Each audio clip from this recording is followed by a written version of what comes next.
Hello, everybody. It's another Sunday night, and we're here with another episode of Explain Yourself. We've got some great creators here tonight. I'm here with my co-host, Joey Galvez. Joey, how's it going, man? I'm doing great. How's it going, man? Pretty good. Pretty good. We finally getting some fall weather here. We've got the trees turning orange, so I'm pretty excited for that. But We have so I'm in Arizona and we have like I want to say about 9 months of summer, and we're maybe in our downward spike of we're about 100 degrees still. So we're like wow. everybody's like able to go outside now. It was like 20 degrees more about a couple months ago. So we're going outside and we haven't left the house in like 6 months. So Wow. it's crazy. No, not really, but it really does feel like that's how it is sometimes here in Arizona, and it's starting to get cool off a little bit too now. Oh man, winter and fall are my favorites. I couldn't imagine that, but I'm Yeah, glad it's finally happening at least here and cooling down a little bit for you guys. yeah. All right. Well, we have some great creators here we're going to bring in. If you've been watching the show for a while, you're definitely going to remember Kevin Joseph, who used to host the show with Will, and Sarah Cooke, who's here to talk about her book, No Spell Lasts Forever. Guys, it's great to have you here. Thanks for coming on the show. Great to be here. Thank you for welcoming me back. I thought maybe I had lost the privilege, so I appreciate it. Absolutely. Listen, I popped in, right. I was in a little bit early doing some stuff, and I popped up. I said, "Wait a minute, is that really Kevin Joseph?" I thought it was like I had to check the time. I had to check like what month it was because I thought I took a leap back in time. Well, I'm just extraordinarily happy because the one time that Sarah was on the show when I was the host, I don't know if I was sick or traveling, I missed her. So I'm just really happy to get to meet you and, as a guest. So it really worked out perfectly for me too. So, it worked out very well. Cool. Yeah. Very cool. Well, guys, you both have campaigns live now. They both look great. We're going to go through them in depth, but at first I kind of want to go to each of you and get like the quick 30-second elevator pitch on your book. Sarah, start off with you. Tell us a little bit about No Spell Lasts Forever. So this is the campaign for the second issue. It is a 6-issue series. It's a noir urban fantasy about a magic-wielding criminal who meets an early death and makes a deal with the devil for a second chance at life. The big question is, will she actually be able to follow through with it? Awesome. And Kevin, let's go over to you. Tell us a little bit about this campaign for Tart. I've got devils too. I've got a time You travel. both have the Queen of Hell, actually. We've got devils, we've antagonist. got queens, we've got kings, we've got a time traveling demon hunter who wakes up at the beginning of adventures without any idea where in the world she is or when in time she is. But she knows that a demon is causing trouble, and it just might have been sent by the ruling family of hell, who they're actually trying to get in the way of. Sounds good. I love it. We had 2 guests on earlier this week, and they both had like a very similar kind of genre combination thing. And I thought, well, that worked out well. And when I was looking at your campaign pages and said, wow, they both kind of have almost the same antagonist, I thought that's even cool. Ben, you're supposed to play it off like it was planned that way on purpose, man. We're professionals here. No one would believe. No one would ever believe I'm that organized. So figured just best to be honest about it. But so we're going to go through the campaign pages and a little more, show off the artwork. Sarah, we'll start off with you. If you want to share your screen, if you have your campaign page up, you can kind of scroll through, show off the artwork, and we'll ask you some questions about it, and you can kind of go through what a little bit more about the characters, the story, how it developed, your team, all that stuff. Yeah, definitely. What is the best way to share my screen? This is always my favorite part here because I get to watch everybody squirm and figure out how to do this. We should have a timer, and we'll just kind of make a leaderboard. Make it look like Sports Center. And some music. Yeah. I don't. It's really we'll difficult like too sometimes. It's difficult sometimes too when you have like one screen and you're not doing the dual screen thing. Mhm. It's so Oh, I hard couldn't. sometimes. I can't imagine doing one screen. There's no way it would work. Is it Um, working? Sure, I can share it too. that might be Then you can best. kind of tell me where to go. Screen. No spell lasts forever. All right, so here we are with No Spell Lasts Forever. Yeah.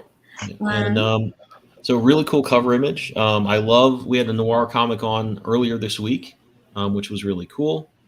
And always a big fan of those. But tell us a little bit more about how you put this one together.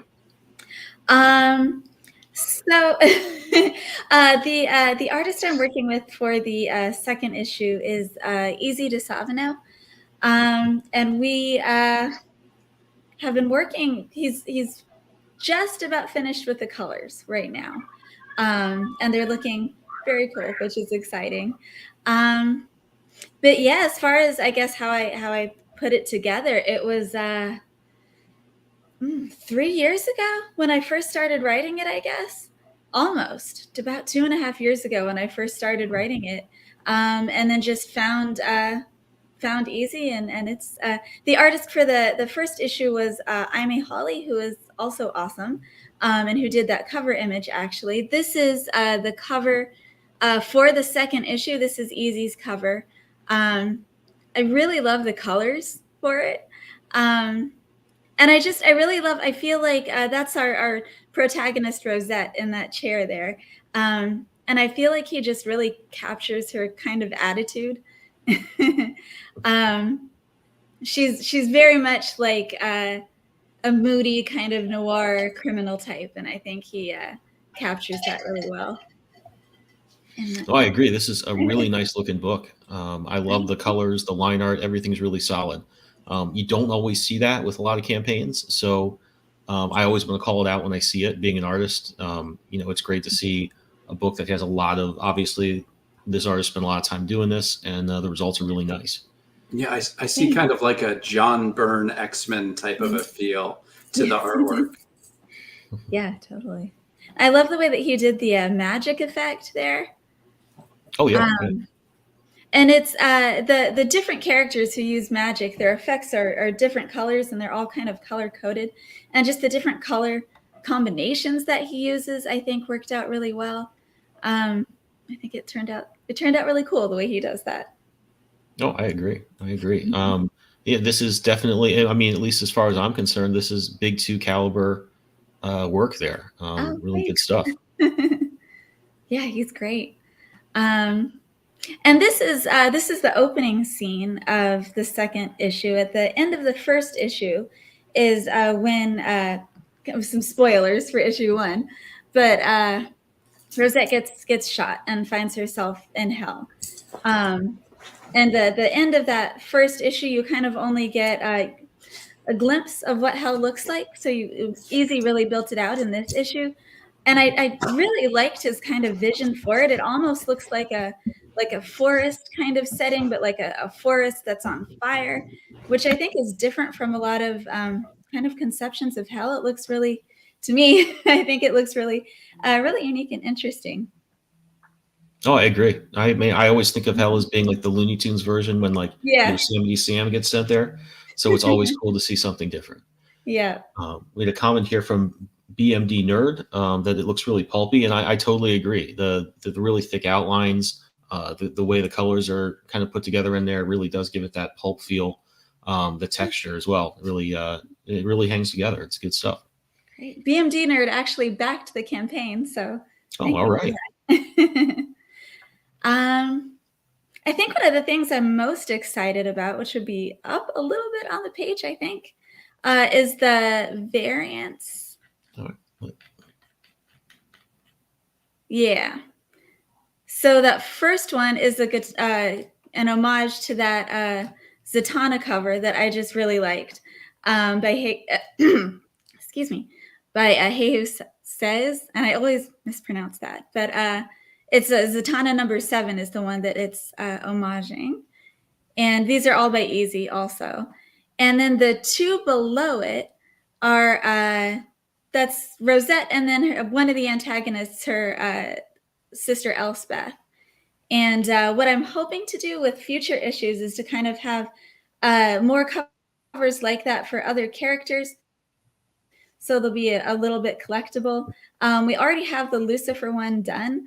That'll be a variant for number 3, and it looks awesome. So we're going to throw in a couple other characters for future issues too. Very cool. Yeah, I love these. I love the idea of taking other covers you like and especially because the subject matter is a little bit similar, and kind of going with that. Yeah, we did the same thing for the first issue. Rosette is really into old noir movies, and her kind of favorite old noir movie is The Big Sleep.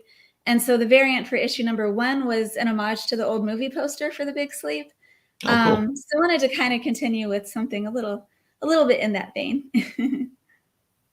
Oh, it's a good fit. It's good to see.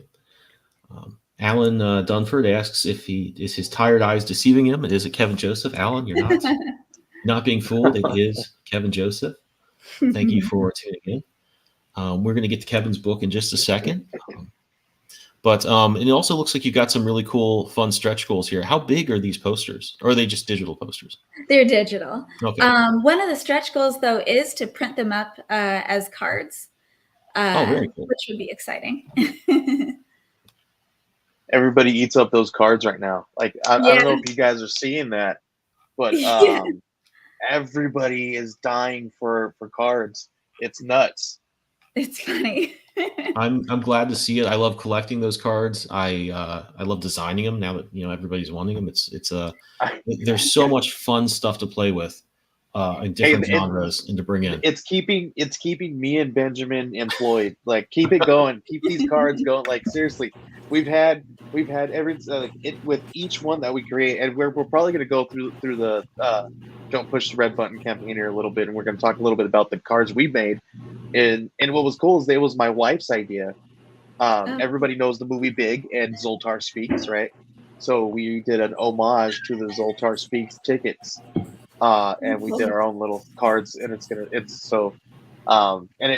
totally fits with the story and everything. So it was perfect fit, and I think that's kind of those things that we see with these different with our campaigns. And maybe I want to ask both of you guys this question, and to go with that. Do you guys see that when you guys are marketing these things, and you guys are creating these different stretch goals and these different rewards and such, how close totally to the story do you guys stay with when you guys think out these different rewards? Kevin, I see you thinking. I want to go to you first. Well, mostly when we've done it, we've done kind of the enamel pins as a singular extra, and what I've done more so than pinning, the muscles come back, pinning it to the exact issue. I've kind of planned out, like, instead of doing one Kickstarter to do an enamel pin set, doing 1 or 2 per 5 Kickstarters, so that eventually people have the set. And spoiler alert, one of our characters does die in issue 12. And I knew that. I'd already written it. So her pin came out first in issue 8 because I wanted to make sure people got that pin before her demise. And I don't know, maybe they'd want it more or less. I wasn't sure. So it was kind of like popping those out. Now, this campaign, we're not really doing any extras because the actual printing is so expensive. I didn't want to make funding even more of a tough pull by adding another $500 or $1,000 worth of printing. But what goes into your thought process, Sarah? Yeah, pretty similar. I think as like we're doing the stretch goal, the cards is a stretch goal.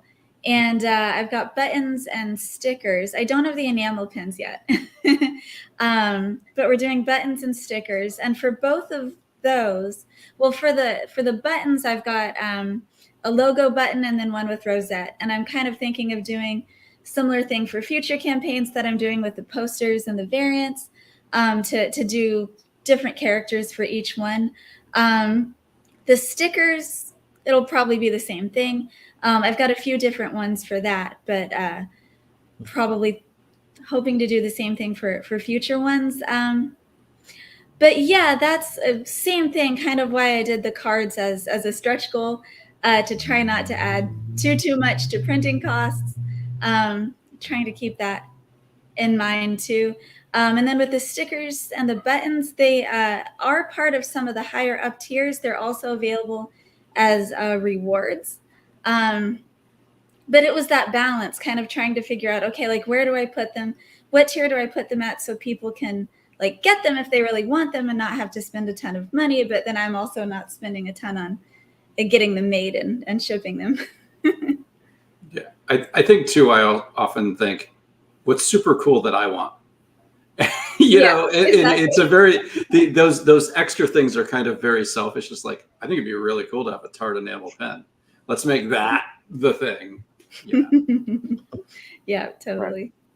Yeah, but you got to be careful though, right? Because like I really, really, really want a cool statue, right? But you can't go in and do a statue for one of your rewards for your first campaign ever, right? And expect that it's going to do well. Like maybe that's a really bad analogy, but but it's along those lines, right? You have to think about those things. Like if this is going to be your first or your second campaign, you kind of have to think about these rewards and know kind of what your trends are and kind of see how the last campaign did and kind of think out those different things. Ben, how do you go about the different rewards and things when you think out your campaigns? Well, when I was doing my first one, I was really worried about two things. The first thing was you can kind of price these things when you're setting up your campaign, and I was doing that. But I was also worried about, this was I think in early 2021, so that was when paper was. I didn't actually run into this with that campaign, but there were paper shortages, or at least people saying there were, lots of delays, and obviously price jumps and stuff like that kind of fluctuate with demand. And my concern was, okay, it's going to take me 3 or 4 months to put the book together to send it to print. In that time frame, am I going to, price out, say, cards or something like that at one price? And I was not really, asking for a ton of money on that campaign, and try to make sure everything could scale. But if I had a price jump on the printing of the books, or a price jump on, say, cards or something else like that, that would have been a really tough thing to work out. So I was really sweating the details on that, checking all the time to make sure that those quotes would still hold up for a few months. And that was a big thing on my mind, especially at the first campaign out. And one thing I did was I made sure to look for stuff that I could probably do the add-ons. I handled them as add-ons, but I could get them fulfilled, at least sent to me, as soon as the campaign was done. So I wasn't looking at, waiting 4 months for the book to be done, then going and ordering all that stuff at once. I looked at a few places that did apparel on demand, and I actually wanted to be kind of silly with it. I got a Captain Lancet apron that you could order for like 30 or $40. Nice. And like 10, 15 people got it, which is a lot more than I thought. It was almost put in there as a joke. But the cool thing about that was I could, as soon as the campaign was over, I had, I think, 10, 15 people that got it. As soon as I got the funds, I could make that order, and that was done, within a month. So it was kind of a good way for me to manage, to look for things that I could do right away, and I wouldn't at least have to worry about anything but the books, paper going up and down in price. Yeah, it's always really good to kind of look around, right? Like, and think about outside of the box, like those apron ideas. Alan, who was in the comments, he does a book called Grandma Chainsaw, and he did an apron in one of his campaigns, and I can't remember. I believe that he had somebody. I don't know if it was on Etsy or he had somebody locally who created these aprons, and they embroider them. It was like handmade embroidery and all this stuff. It was beautifully done, right? And so you can go, think of it outside the box and go within your own community, because these 4 walls, this is, there's more things outside these 4 walls. There's people who are creative within the community. You can go out there, check out their Etsy pages, and put in an order for 10 or 15 of them and say, hey, I've got 10 or 15 of these, and put them at a price point that fits what you paid for them, and what you can ship them out for. and those kind of things people really love, right? And especially if you market it as, such that it was handmade and, locally sourced kind of stuff. So it's very, very interesting that you guys do things like that when you put just a little bit of thought into these things that kind of stepped up your campaign just a little bit more.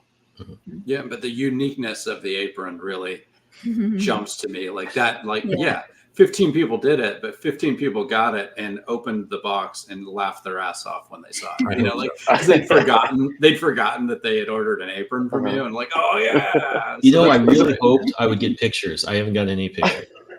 Listen, my wife. Listen, we have one, and it says "Grandma Chainsaw" on, like, it literally says "Grandma Chainsaw" on the apron. My wife used it every single day until that thing was wore out. Murdering? Like yes. I mean, the only way you need an apron that says Grandma Chainsaw, right? But I wasn't going to say that on TV. But no, yeah. Just thinking just a little bit outside the box, it'll step up your campaign just that much. Absolutely. So, as far as looking at our campaigns, Kevin, let's switch over to you. Do you want to present your campaign page and kind of take us through the same thing, artwork, characters? I know yours is a little different in that you're kind of, this is a collection, and kind of just take us through that if you can. Absolutely. So what we are collecting for this is the third arc of Tart. Like I said at the beginning, in case somebody's just popped in, Tart is a time-traveling demon hunter. She basically works for a group that calls themselves the Toxic Fruit, and they try to keep order in our timeline because the first family of hell has lost something in time and has decided that the way to draw that thing out is to basically send demons to pivotal times in history and muck everything up. Because they figure if they can kind of create chaos in the timeline, this thing that they lost might be found. So we've already collected issues. Sounds like Disney was dipping in Kevin Joseph's work over here. For what? I don't know. I'm just kidding. Somebody was stealing. I'm not gonna say Loki. Oh, well, I've watched Loki and I haven't felt like we were too close to each other. So I'm cool with Tom Hiddleston. He and I are cool, and Owen Wilson's like a writing god of mine. So they're good. They're good. I'm not worried about what they've done. Yeah, there was a show on Netflix called, I think, 83 or something, like, or Archive 81 or something of that nature, and it revolves around summoning a demon in, I think, the 1930s or something like that. And I'd done Starlit Twilight about a year before that, but they summoned the demon in literally the exact same way. Oh, that's like, it was almost shot for shot. I was just like, oh my god! It's so glad. But that's the thing, right? That's the thing, though. Everything has been done. Life. Yeah. Right. Everything's been done. So have fun. I did see a TV show coming out, and I was like, whoa. Wow, this feels real. And I got my hackles up and I looked it up, and it was from a comic that came out in like 1993. So I was like, oh, well, I think I'm going to lose this lawsuit. I'd never heard of it before, but it was very similar in concept. So, there's stuff out there in the ether, and you grab what you can. And sometimes we grab the same fruit and do our best to make a different smoothie. I was just worried people would think I ripped it off because it was so close. No. Sorry, back to Tart. We all rip off. We all rip off from our favorites. So I'm definitely if you're a Neil Gaiman fan and you see similarities, it's because I'm also a Neil Gaiman fan and draw strong inspiration from his stuff. And if I'm stealing from the best. So, but we collected issues 1, 2, and 3 for Volume 1 in a hardcover. And last year we decided to try to match that hardcover with Volume 2 with issues 4 through 7, and it came out beautifully. So this year we had 5 issues done and ready to go, and Ludo Vic Soleil is my co-creator and the artist on Tart, and he had to take another higher paying job. Unfortunately, I can't pay him what some other people pay him, like what he's worth. My dog is now attacking me.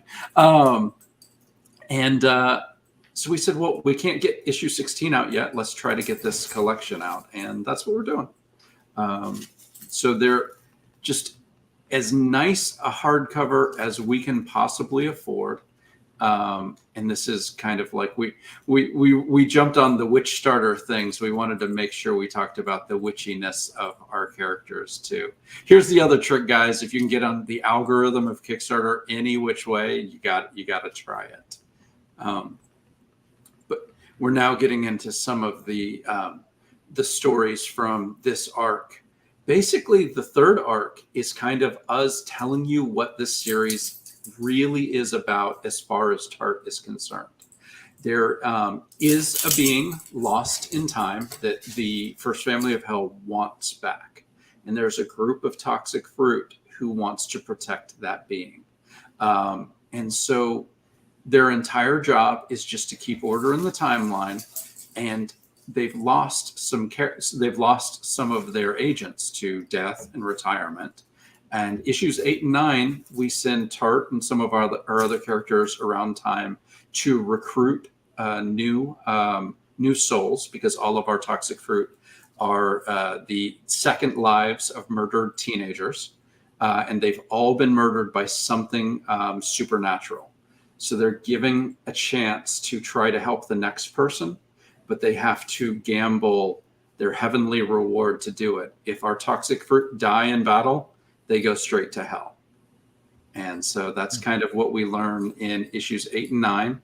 And issue 10, we get to meet this lady who is the queen of hell. And for us, she is the embodiment of carnal lust. To know her is to want to be with her. And there are some beings that have cut bits of themselves off for the chance to possibly be with her. I'm not saying she said yes or no, but I'm saying it was worth the being's effort to try.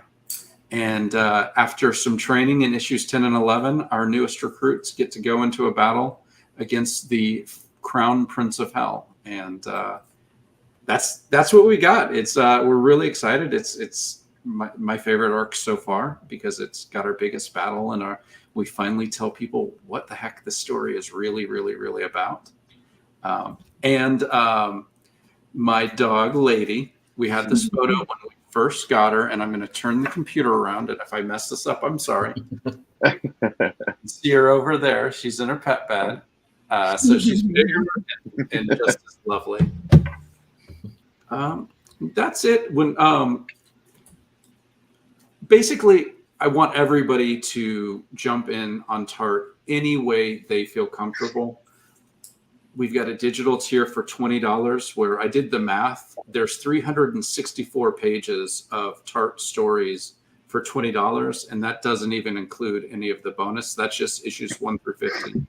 So if you wanted to check it out and find out if we're a book for you, just grab the digital, $20. I'll even send you issues 1, 2, and 3 right now, because my theory is if you're going to back me, even if I don't fund, I'm going to get you something to read.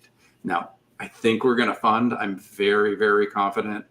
We're over 77% of the way, and we've got almost 3 weeks left. But I'm still going to send the PDF and try to get you to read it. Who knows, if you fall in love, you might want to bump up to the catch-up tier where you get all 3 hardcovers. And I love the design of that cover. Just the small card sort of layout. I always try and do that. I can never quite get it to work out the way I hope it will. But you really nailed it there. That looks great. Well, Ludo kind of came to me, and there is an artist, and I'd have to go into the Facebook message to see who he was inspired by. But it was, I believe, a Renaissance painter who did a bunch of these type paintings where there were, motif was like hundreds of characters doing different scenes. And when he shows you the original and you're like, oh my God, that's so gorgeous. Is it Hieronymus Bosch? It looks a little like that. That doesn't sound unfamiliar. So I think so. So that's really, listen, Ben knows his artist. Like Ben is a connoisseur, dude. Like Like it's crazy. He'll just look at something and he'll name who it is. It's Wow. Oh yeah, it's hard to stump me. I mean, you might like trick me on like a Rich Buckler Marvel issue from like 1981, but I'm pretty good. So, if you're watching on the thing, these are just some of the pages that are in this arc, and I put these up specifically to show every one of the pages we're going to go through are illustrated by the same artist, Ludovic Salé. He takes the scripts that I send and works his art style to match the script. So even though we pop around in how everything you see on this page is, they're all Ludo illustrating our series. And to have an artist who is that flexible and that smart and creative is a godsend for a writer. Yeah, I love these pages. I was looking at these before. They look like those old 30s travel posters a little bit. There's a really specific artist who I can't recall that these really do remind me of. Well, but this one specifically is, we sent the girls to the 1936 Berlin Olympics. Oh, okay. So he made sure to create the art style that we're to put people. And it feels like that. Yeah. One of the things That's so I cool. think personally is if you're doing a time traveling story and your characters think of themselves as heroes, I think you have to answer, would you kill Hitler? I think you have to answer that, right? I think you have to answer, would you stop evil if you're a time traveler? And if you do, I think you have to answer it. And if you don't, I think you have to answer why. And issue 11 is a training issue, but it's a lot of explaining to our audience why or why not. Like, what are our characters? Are they heroes or not? And playing in the gray areas is something that Ludo really wanted to do with the series. You know, when we started working together, I kind of had the good guy beat up bad guy thing. And Ludo was like, I don't really want to do that. I want it to be a little gray and a little messy. And I thought, oh, that's fun. Let's play with that. So I'm glad he did that with you, because this feels like, and from the very beginning that I've seen you do this book, it's always felt like the state of Kickstarter, right, is a lot of books that wouldn't really fit into the direct market, right? So this definitely feels like this is a space for it. The Kickstarter is the space for something like this because it's different, and I love that. Yeah, it allowed me to kind of be less obvious and just not be cliche, because I know that the first person to read it is Ludo, so I can't be cliche because he doesn't want to be cliche. And I'm going to ask Sarah, when you write about hell, what is your inspiration from what you have been taught biblical hell is? Do you follow it pretty closely? Do you kind of play with your own hell? I play with my own more so, I think. I mean, it's informed by biblical ideas of it, but also informed by just versions of hell that I've loved in other movies and shows and comics, and just trying to make it unique and make it kind of be something that fits with the story that I'm telling. Like, one of the conversations that I had with Easy about how we were going to depict hell, I was saying, like, my first kind of thought was that it would be more like less forest-like and more kind of like Midwestern plains-like. But I thought that just doesn't look as interesting visually, but I wanted it to be something that was a contrast to Rosette's like day-to-day life, which is very like urban in New York City. So I wanted it to be something that felt completely different.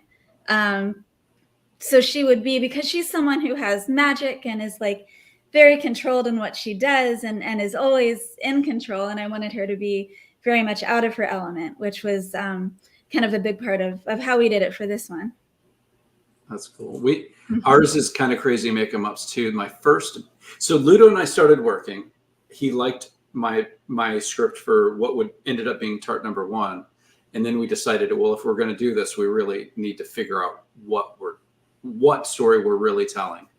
And so I came up with an idea that the person behind all of this was Lucifer trying to make amends. So all of this story was about Lucifer trying to grab people to do the right thing so that Lucifer could get forgiveness. And I kind of had like a 8-page like thing to Ludo, and I sent it, and I couldn't have been prouder. It was just such a good idea. And he wrote me back, I don't want to do that. I don't want to do something that's so close to the Bible. And I was like, well, that kind of sucks, but that is going to save me so much time researching. I don't have to be right anymore. So now we're just like, well, there's a first family of hell. There's a jerk husband, a jerk wife, a bunch of jerk sons, and we go on and we tell our story. So ours is as close to hell as the Good Places version of heaven. Like, some of the stuff makes sense, but other than that, not really. Yeah, same for I us. like the Lucifer idea. You know what? You can have it. You can do it. I'm not doing that research at this point. I would have done it 8 years ago, but I'm too tired.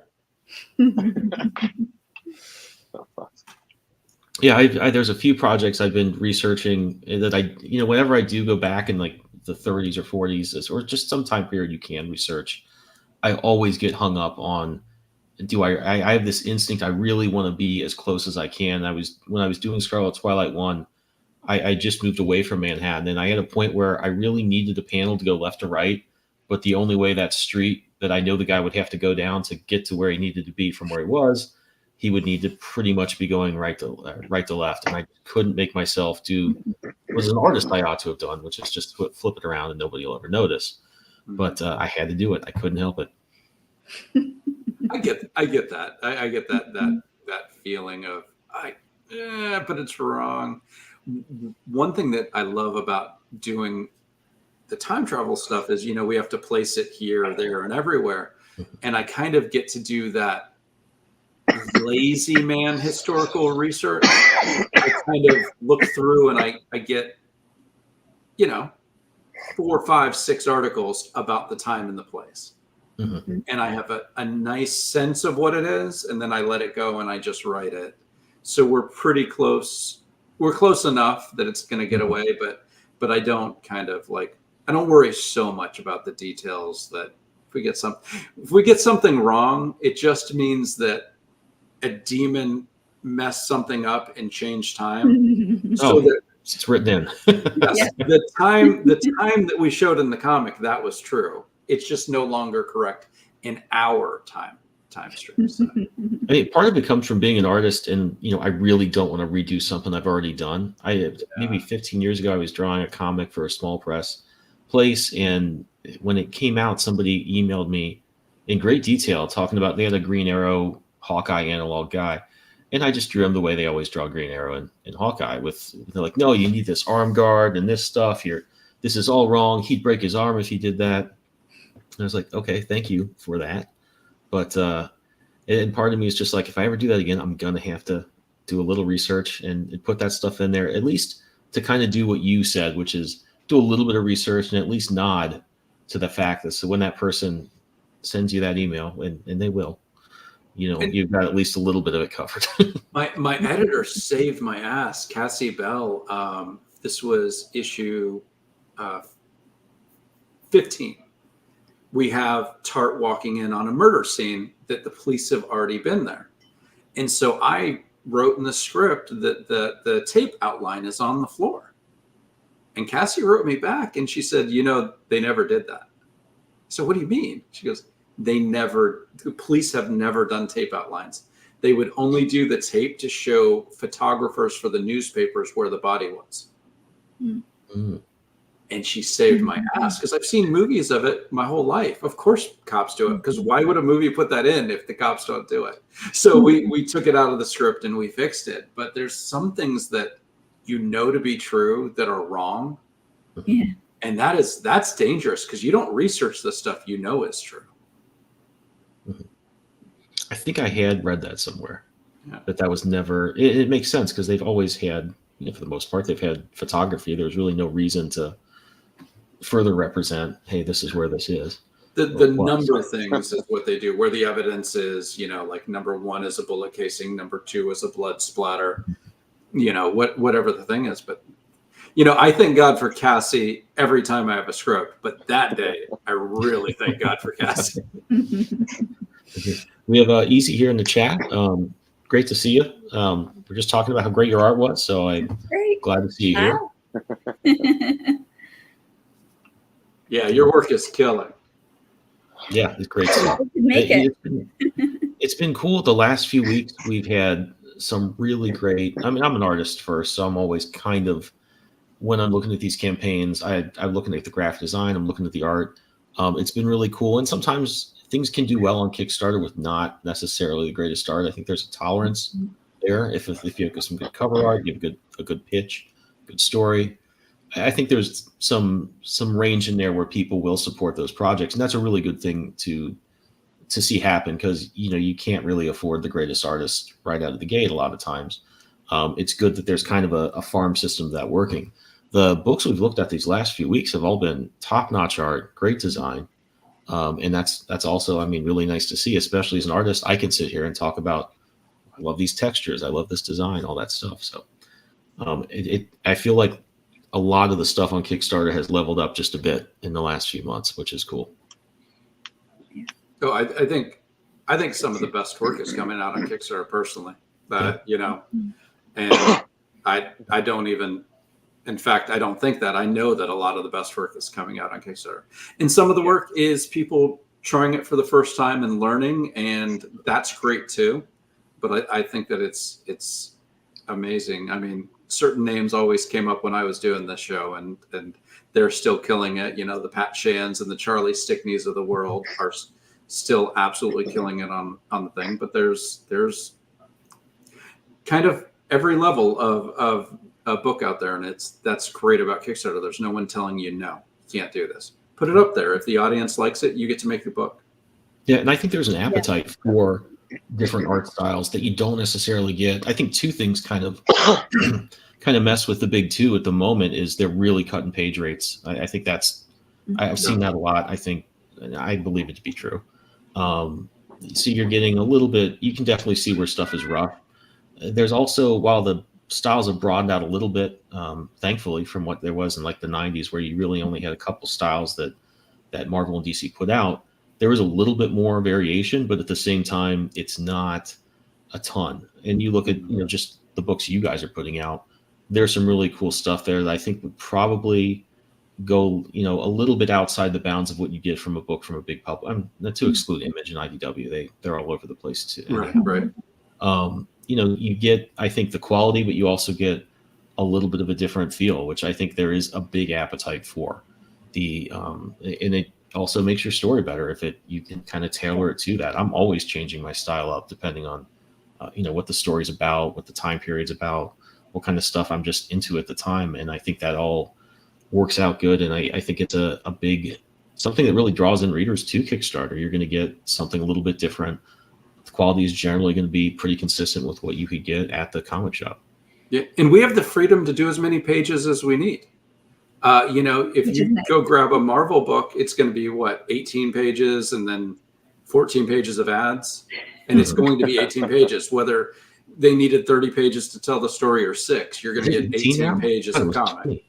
Whatever it is, 20, 18, it's 22, but it wouldn't surprise me. It's finite and it's whatever, but the Kickstarter is a place where you can stretch your legs a little bit, right?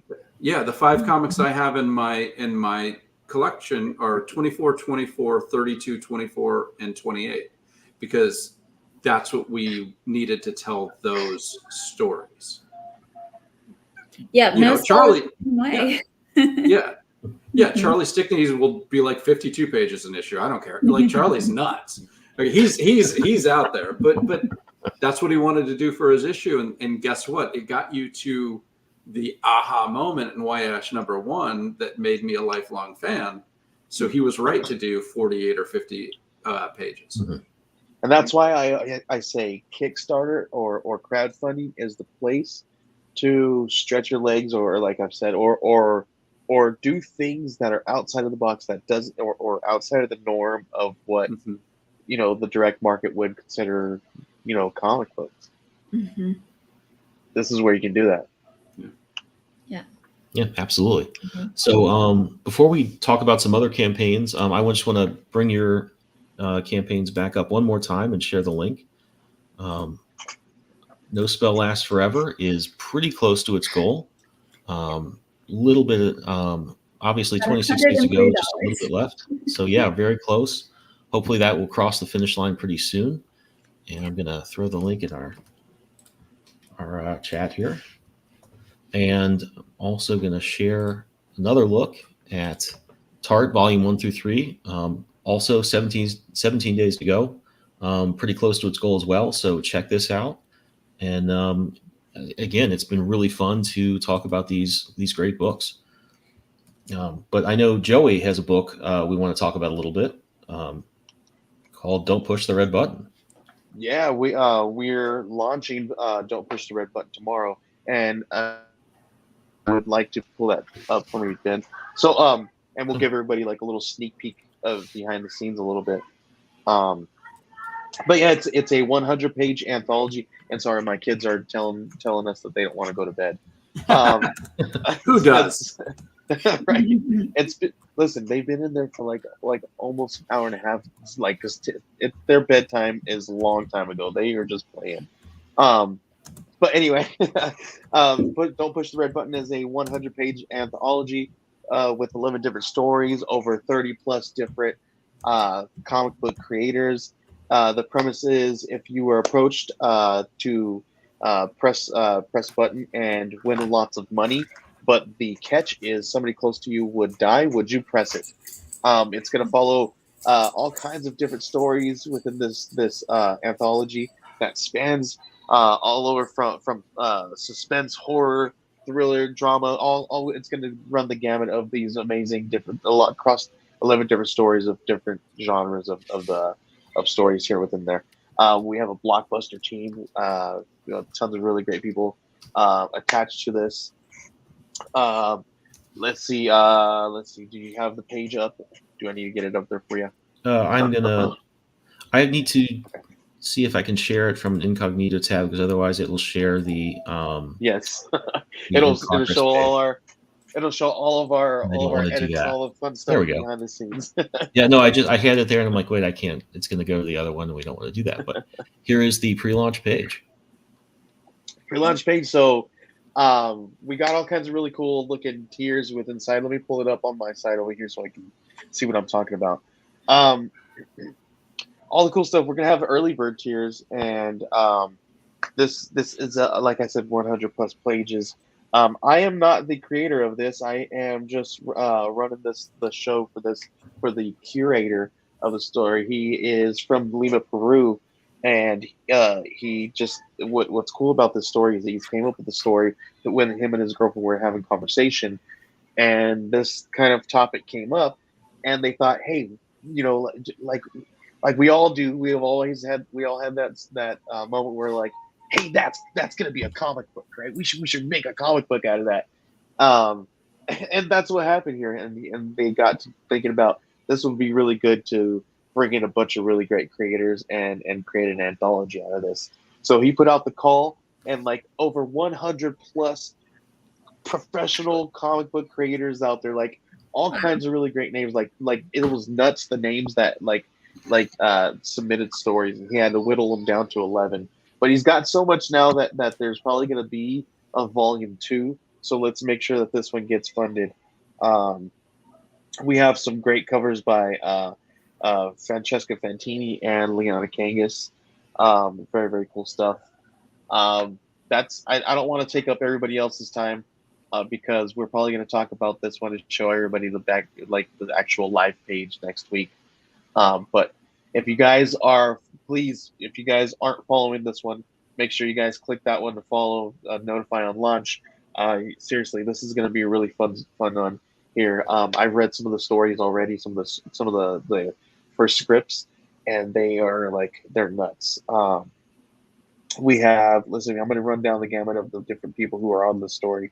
We have Like I said, Francesca Fantini that's going to be on this one. We have Travis Gibb and his team from Orange Cone is going to be on this one.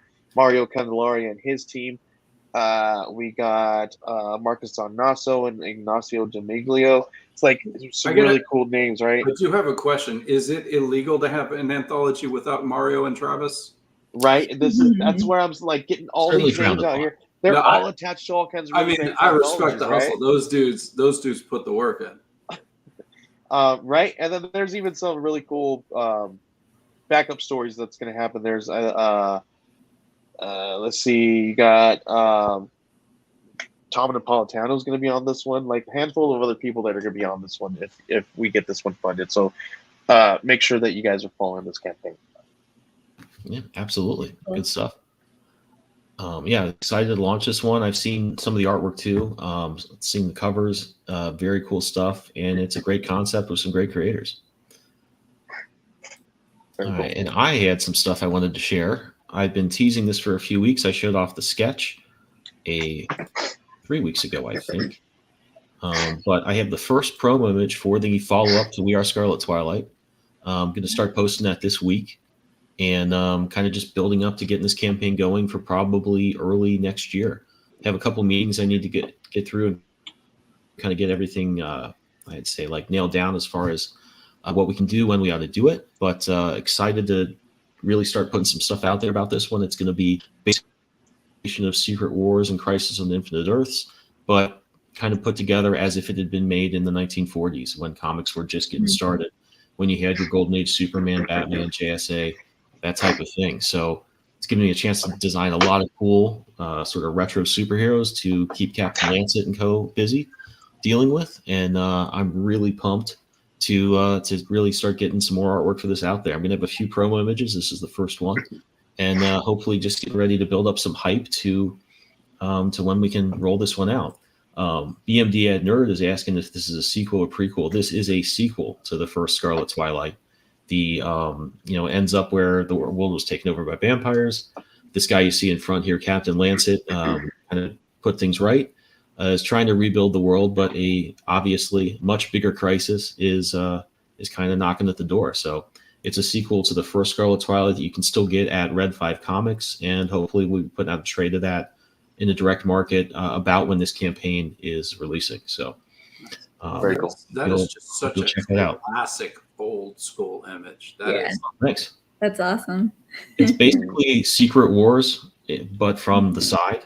Like Captain America's charging everybody in that. And then a bunch of the elements you see in all those cool Crisis George Perez covers. So it was a lot of fun to put together. One other thing we should mention is Grandma Chainsaw is out now. All right, so how many days do they have left? 5. I think there's about 5 more days left. I just put over my update tonight. They got 5. Yeah. 5 days. Yeah, so that's another one that we are involved with. We built that campaign as well, and I am actually the lead PR rep over with the studio that creates Grandma Chainsaw and Pocus Hocus and Horse and Hell. We've got a couple other ones. There's another one that I'm going to mention the name, but I'm not going to say anything about it because it's hush hush. It's called Mostly Dead. That's all I'm going to say. Nothing else. Nobody else has heard it yet. So tons of really cool stuff coming from them. Great team. This is not your typical slasher horror, right? But I can tell you guys, Mostly Dead is written by Carrie Elways. I can put it out there. That's exciting. No, not that one. No, there are enough celebs getting in on these things that I think for a second to myself, like, is he serious? That's not. That's not the one. That's not the one I'm talking about. This one's, okay. But fun, right? Anyway, this one follows your, Grandma Hazel. This is the 3rd issue of the installment. This is the penultimate issue.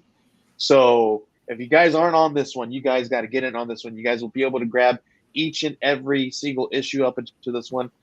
We've met a handful of people in here. I don't want to give any spoilers away for anybody who hasn't read it, because we're now issue 3 and there's going to be nothing but spoilers. So all I'm going to say is Grandma with a chainsaw. Obviously, there's going to be killing, and there's going to be people running away trying to get out of there, right? But this is the thing. It is not your typical slasher horror series. So there's some tons of fun little twists and turns in this one. I know the ending, you guys don't, and I'm going to tell you there's even more cool twists coming. So I read issue 4 is one, coming and soon. Issue 1 is tons of fun. I know that. I can guarantee you on issue 1, it's tons of fun. I think I've read 1 and most of 2, and to follow up on what Joey's saying, there's a lot of good twists, but it also gives you, if you're there for like your 80s horror throwback stuff for those elements, you're going to get all that stuff too. It plays with that stuff. It takes a little bit beyond, but you're still getting all that great atmosphere, that kind of vibe. Yep. And 5 days left, so make sure you guys are checking this one out. All kinds of really affordable tiers, tons of fun stuff here with this one. If we can get we're close to getting another unlock. These are some really, and here we go. We were talking about cards, right? Me and Ben actually designed these cards. Ben, if you want to show that first card let me up there. bring those up. Sure. There's a grandma chainsaw one up there, and you might have the other ones behind the scenes, but yeah, we created these really cool fun cards. These are other homage cards to the Fright Flicks cards. You know, those cards with all the different horror movie cards, and different people had those really cool ones, right? So we had a really cool thought to, because this is a horror, this is the 80s vibe, this is the horror stuff. So we had to kind of here we go. That was my question in the beginning, right? We felt like creating these cards was that we had to be on this kind of brand with this story. It's kind of this 80s horror vibe.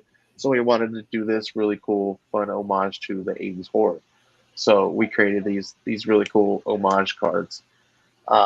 This is one that will be unlocked if we can get to, what is it, 45? I think 4,500. Yeah, we're down the window. we're 4,500. We're almost to 4,000. So if we can get to 4,500, we're going to unlock this one. Nobody's seen this one yet. This is the mystery one, so we're showing everybody here now for the first time. So the first one we had everybody on the first day. Everybody who backed on day one was able to get the first card for free. And then we wanted to make sure that everybody who did not get to back on the first day had an actual Grandma Hazel card as well. So we're going to have 2 Hazel cards for the people who backed for the first day, and if we unlock this one as well. So let's get this one over that stretch goal so we can get this one unlocked, guys. So, but that's all the plugging I'm going to do for our stuff. Because this show's about you guys, not us. Well, I was just reminded that Alan Dunford made me watch Suburban Sasquatch on Tubi. I can't really tell if I thank him for that or will hold that against him for as long as I live.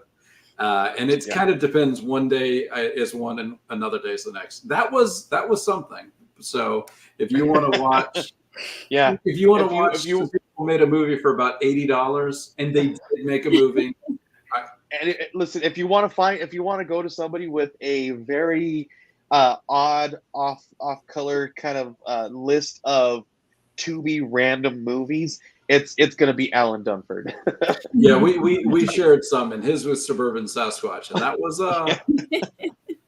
that was something. So yeah, he's mentioned a couple to me too, and I downloaded Tubi just to go look for him, and I said, no, dude, I'm not going to watch this. What the heck are you recommending? I'm not going to lie. It took me like a full month to finish Suburban Sasquatch. I could only give it like 8 minutes at a time, and then I just had to go. But they did it. They made a damn movie. I've never made a movie. Am I going to have to check this out now? I'm kind of feeling like I've got a little bit of work left to do tonight. I'm probably going to put something on to watch while I do it, and it might be Suburban Sasquatch. There are a couple moments where I was proud of what they did. I think it's bad, but it's worth watching. There you go. Fair enough. Nice. Well, so we have some viewing recommendations as well for everybody. If you're checking this out now or later, and you're checking out before Halloween, got some good stuff to watch. One other thing I want to mention before we sign off is if you're putting together your campaign, we have a deal with Gemini Comic Supply. You put in that code you see there, Geek Collective 10, you can get 10% off your order. Can be a big help in keeping those costs down while also getting your backers your good condition, which is always a best practice type of thing. And I will say that there was a day we had a torrential rainstorm, and it went into my mailbox. And I grabbed the Kickstarter rewards. I think it was Chris Morse, and I was like, "These are done. These are done." It was just the cardboard was a different color. Oh wow! Oh man! I opened it up. Comics were perfect. The Gemini mailer, even it couldn't have been wetter, but just it absorbed all of it and it kept the comics perfect. Wow! So I recommend, if your comics fit, I recommend Gemini, and why not pay 10% less? Yeah, and I've, you don't know how many people that have mentioned and messaged me and said, "Dude, thank you so much for that code, because it saved me a couple $100 off of that, and I really needed that couple extra $100 this time around." So, so like seriously, it takes off a little amount off of your each till, and if you do that each campaign, right, it adds up. So make sure you guys are using that Geek Collective 10 at checkout at GeminiMailing.supply.com. All right. Well, guys, I guess we're going to sign off. Thank you so much for coming on and showing us your books. In addition, your books are great. So it's really fun to go through them and look at the pages, talk about the stories. And it was great having you here. It's great. Thank you, guys. Thank you for having me back. And Sarah, I'm really glad I got to meet you. Yeah, glad we got to connect this time. All right. Well, we'll see everybody next week. In the meantime, keep working on your comics, keep checking out these campaigns, and we will see you next Sunday.